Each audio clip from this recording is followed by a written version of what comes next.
Peace to your feet, we bringing the news. Facts stay sharp, yeah, we never confused. From the streets to the world, get the real, no cap. Breaking headlines, put the truth on the map. Yo, fast with the facts, we don't play no games. Reporting what's real, we ain't chasing fame. Call Peace TV, stay locked, stay tuned. If you want the real talk, we deliver it soon.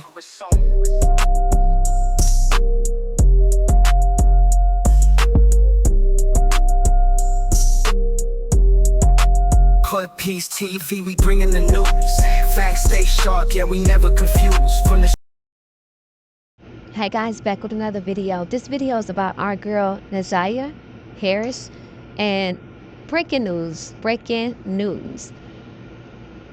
CPS and DPD has finally come out to say that, well, technically CPS has came out to say that they basically failed ZIYAH. Like, everything that they should have done, they didn't do. I'm telling y'all need to listen to me. When I'm talking to y'all, this is just the first step. Second step is DPD is going to step up and say that a lot of stuff that was done wasn't done right. Literally, I'm trying to tell y'all, I see so many flaws in this case, and it started with the family. It started with the family, then CPS, and then DPD. Literally.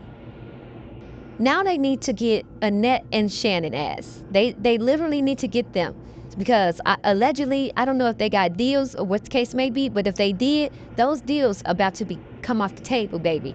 Because, and then in the report, guys, they said that ZIYAH Harris, her last name was blacked out in the report. And I'm trying to figure out why. Why would her name be blacked out in the report? That don't make sense to me at all. But like I said, this is gonna cause a snowball effect. Like, it's gonna start. It started with them coming out admitting it CPS. DPD is gonna come out and like, they gonna come out and say that they had flaws too. If they don't, I'll be surprised. But I'm telling y'all, and then this is gonna cause chaos with the trial. I'm steady telling y'all. And things that I'm saying, it's a lot of people in the comments. No, why would the police do this, or why would they do that? We all know that the police have tendencies of making shit up. Like, it's millions of people been locked up, incarcerated due to fake DNA being planted, all types of stuff, or they putting something on somebody that they didn't even do, and they just making the situation what they want to make it. Like, they put pieces together to make it fit for what they want it to fit for. Like, I'm so happy. And Kiwana and Janelle is staying on their necks about this, because they are in this news clipping as well, speaking about this situation. They have to be held accountable. Everybody that failed these kids has to be held accountable for they fuck up. And to say that they follow new procedures now, since when? Because I steady been reporting on other cases that has been failed by CPS. Oh, y'all just started this like what, a day ago, a week ago? I'm just trying to figure out what procedures, what new procedures we need to know. But let's jump into this clip. Did Detroit police miss a chance to save the life of ZIYAH Harris? Records uncovered by the 7 investigators tonight show that they did. Nearly 2 years before ZIYAH went missing, police received a warning involving the man now accused in her murder. And tonight, DPD says they messed up. 7 investigator Ross Jones reveals what went wrong and what's changed as a result. Mr. Butts targeted and befriended women who had to have sexual relationships with their young daughters. He was a classic and expert groomer and pedophile. On the same day Jarvis Butts would be accused of killing and sexually abusing 13-year-old ZIYAH Harris, police and prosecutors urged the community to protect its children at all costs. But when it comes to our children, we must be deliberative, we must be diligent, and laser focused on their safety. We make strong and good decisions for our children, keep them out of harm's way. But more than 20 months before Harris ever went missing, Detroit police had been warned that she'd been victimized by Jarvis Butts and failed to ever investigate. There was enough for the department to ask about ZIYAH. Yeah, we could have done better. No question. Last month, we showed you that Jarvis Butts had been the subject of multiple complaints to Children's Protective Services, including at least one that named ZIYAH Harris as a victim. What we did not know at the time is that CPS wasn't the only agency who'd been warned. In April of 2022, in response to a complaint CPS had received, workers there submitted a law enforcement notification, or LEN, to Detroit police. It's an alert to possible criminal behavior that may warrant a police investigation. In this case, the complaint told DPD that there was an incident at a birthday party where a child accused Butts of sexual abuse. ZIYAH, and name withheld, reported that Jarvis touched them inappropriately as well. It read, "Jarvis is a sex offender and a felon." ZIYAH's great-aunt, Jernell, says she filed that complaint with CPS that ultimately made its way to DPD. They're the police, they're supposed to investigate. I mean, it had all the everything is there. But the department never did investigate, at least with respect to ZIYAH. Instead, according to officials, only the other alleged victim named in the report was questioned because CPS only listed her under the victim header, even though ZIYAH was identified as an abuse victim too. Does that make any sense to you? No, makes zero sense. Either they didn't read it or they didn't comprehend it. That's my opinion. Tom Berry is a retired Detroit police lieutenant who reviewed the report that bears ZIYAH's name. How many victims do you see identified there? I see 2 for sure, maybe 3. Somebody dropped the ball. It's pretty clear by reading that there's at least 2 allegations of sexual assault there. Her name was right in the report. At a minimum, the department should reach out to her and at least ask if something happened. But that didn't happen. It did not. Today, Assistant Chief Charles Fitzgerald makes no excuses, saying much has changed with how the department handles the more than 5,000 LEN reports it receives every year. Unlike when the ZIYAH complaint came through, he says DPD now interviews everyone identified inside, regardless of whether they're listed under the victim header. Complaints are triaged and are assigned quickly, and missing information, like in this case, ZIYAH's last name, is ferreted out by investigators. It's a horrible excuse. We still should have done what we should have done. The fact that they acknowledge it shouldn't have worked this way, and it took for something so tragic to happen to her, you're damn right it shouldn't have worked that way. They should have did their job. Kiwana Morton is one of ZIYAH's relatives who says she filed complaints with CPS too. She wonders tonight if the 13-year-old's fate might have been different had police ever bothered to reach out. Somebody has to answer for that. They absolutely do. CPS and DPD. I think the obvious question that a case like this begs is how many other victims or alleged victims in reports like this were named but never contacted by DPD. Yeah, prior to the recent process, I don't know. I would hate to speculate even. Do you worry that there are other cases like this? Of course, yeah, for sure. I don't think it stopped in one child sliding through the crack. They clearly weren't doing their jobs. We don't know, of course, what ZIYAH might have said to police if she'd been interviewed. The other alleged victim who was questioned made no disclosures of abuse. Jarvis Butts denied he touched anyone when questioned by police, and he has maintained his innocence since being charged. But by not asking the question, you know she couldn't possibly have said something was going on, and that's what haunts the family and will haunt the family, I think, for a very long time. Well, of course, trust so hard when the system fails you, you know. And to see their names in a report 2 years earlier is frightening. And if they're saying that procedures have changed, certainly our hope is that fewer people will fall through any cracks. All right. Thanks a lot, Ross. Of course. So yeah, I just listened to it again. Yes, DPD is taking accountability for felon ZIYAH as well as CPS. Like, I'm telling y'all, this is finna get deep. It's finna get deep, and I'm telling y'all, y'all need to stay locked and loaded into my channel because I'm coming back with everything that I said, and everything that people was coming into my comments trying to make me out to look like I'm crazy or that no. The police wouldn't do this. The police wouldn't do that. Yes, the police would. You gotta have a different type of mindset to think that the police don't do this and they don't do that. Like, they don't lie, because we all see it on a daily basis that police lie. They stage things. They They make up fake DNA. You know what I'm saying? They put DNA on items to make it fit their narratives. All types of shit. Like, I just got to say, I'm so happy. Now, this is what I call justice for ZIYAH. Now, we need to find ZIYAH's body if she's unalive. We need to find her body. We need to lay her to rest, like the family needs. I can't say we, but us as a people, we care. So that's why I'm saying that. Like, we care about ZIYAH. Like, she's became a household name now. And shout out again to Janelle and Kiwana for stand on their necks. Like, this is what I'm talking about. This is the type of stuff I want to report on. Like, I want to get down. We all want justice for ZIYAH, but I want justice the right way. I don't want the wrong people going down for something that they didn't do. Like, I feel like we all can agree that Jarvis is a piece of shit.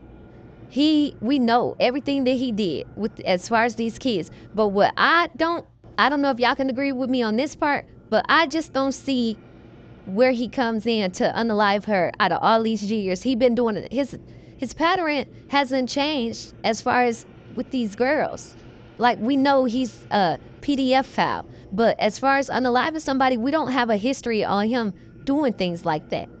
I'm just thinking logical. That's the only thing. I'm not trying to take up for Jarvis, because I if I could do something to him and get away with it, let's just say I probably would try to.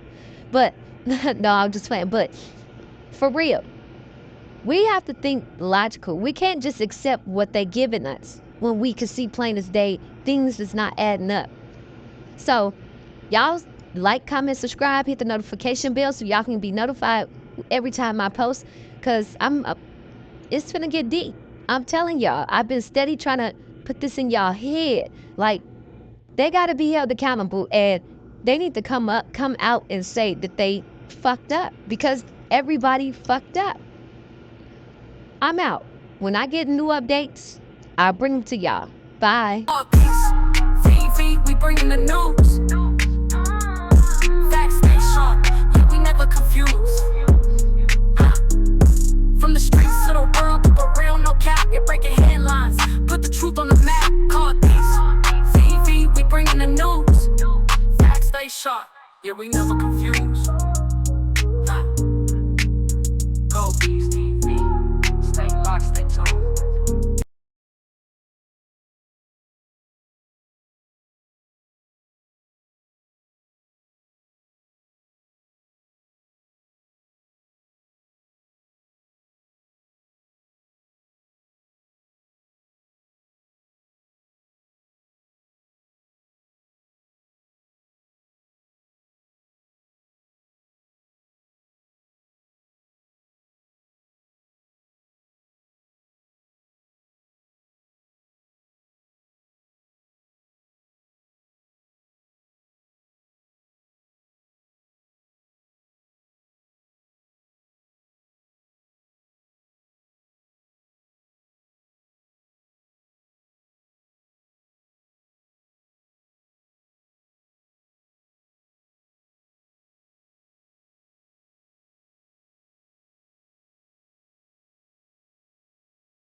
So let me give my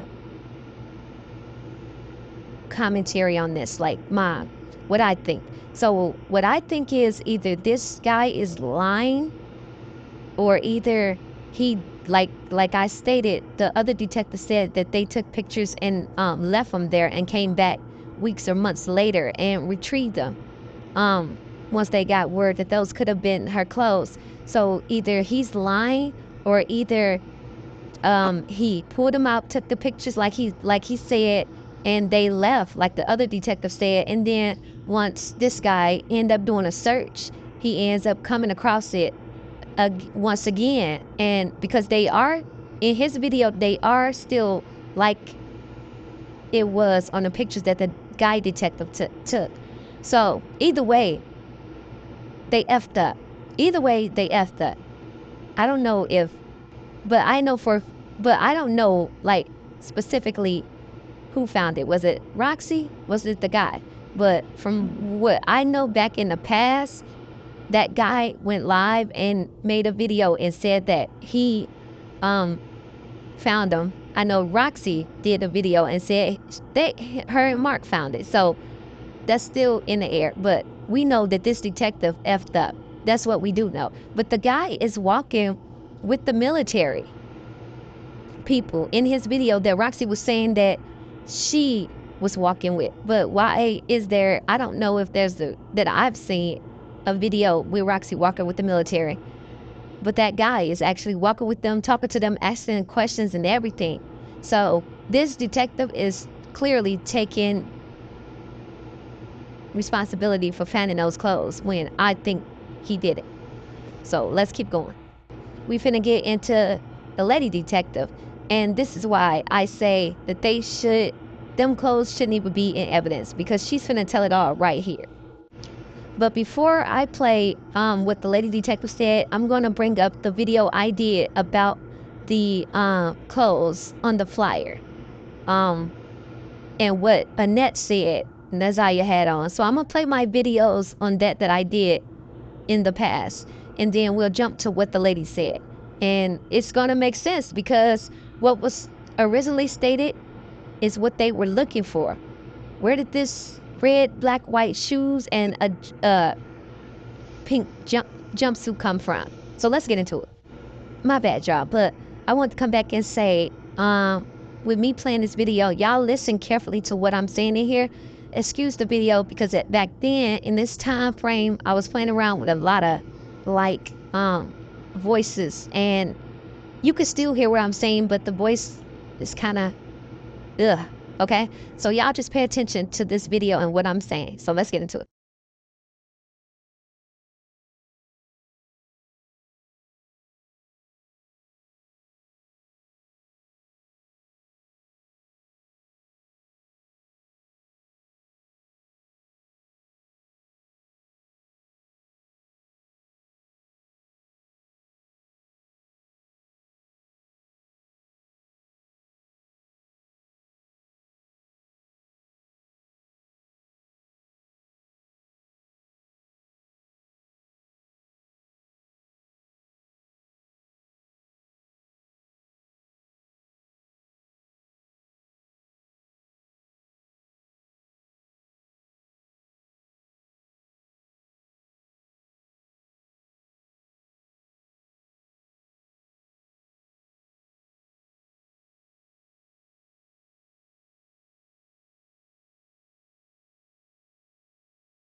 So y'all heard how I broke that down back then. Now I'm finna play the video with the lady detective and also the teacher. She also said that something different, that ZIYAH had on a plaid shirt, a plaid jacket. And people try to make it seem like she talking about that coat. No, I don't. This lady ain't that old. Even if you are old, you know the difference between plaid and a cartoon character coat. So let's get into this.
So y'all heard that clearly. Yes, they took pictures, left them there, and came back whenever it was that they came back, weeks, months later, and treated them. And also they asked Annette for Neziah pairs of shoes, and she never got back to them with that information. Like, they did everything in this case to hinder this case, and that's why, like, I wouldn't have gave them any type of deals or anything like that if that's what happened allegedly. But yeah, it's a bunch of bull crap. Y'all tell me what y'all think about this video. Like, comment, subscribe, hit that notification bell, and I'm out. I'm gonna leave this video here, and I'm gonna pick back up with another video that I have. So y'all tell me what y'all think. Bye.